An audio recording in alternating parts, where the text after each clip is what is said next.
YONO 2ஆம் அதிகாரம் 2ஆம் வசனம் முதல் 9ஆம் வசனம் வரை.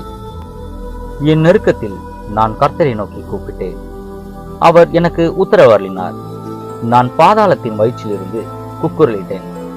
நீர் என் சத்தத்தை கேட்டீர். சமுத்திரத்தின் நடு மையமாகிய ஆழத்திலே நீர் என்னை தள்ளிவிட்டீர். நீரோட்டம் என்னை சூழ்ந்து கொண்டது. உம்முடைய வெள்ளங்களும் அலைகளும் எல்லாம் என் மேல் புரண்டது. நான் உமது கண்களுக்கு எதிரே இராதபடிக்கு தள்ளப்பட்டேன். ஆகிலும் இன்னமும் உம்முடைய பரிசுத்த ஆலயத்தை நோக்குவேன் என்றேன். தண்ணீர்கள் பிராணபரியந்தம் என்னை நெருக்கினது. ஆழி என்னை சூழ்ந்தது. கடற்பாசி என் தலையை சுற்றி கொண்டது. பர்வதங்களின் அடிவாரங்கள் பரியந்தமும் இறங்கினேன். பூமியின் தாழ்பால்கள் என்றென்றைக்கும் என்னை அடைக்கிறதாய் இருந்தது.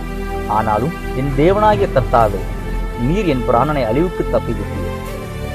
என் ஆத்துமா என்னில் தோய்ந்து போகையில் கர்த்தரை நினைத்தேன். அப்பொழுது என் விண்ணப்பம் உமது பரிசுத்த ஆலயத்திலே உம்மிடத்தில் வந்து சேர்ந்தது.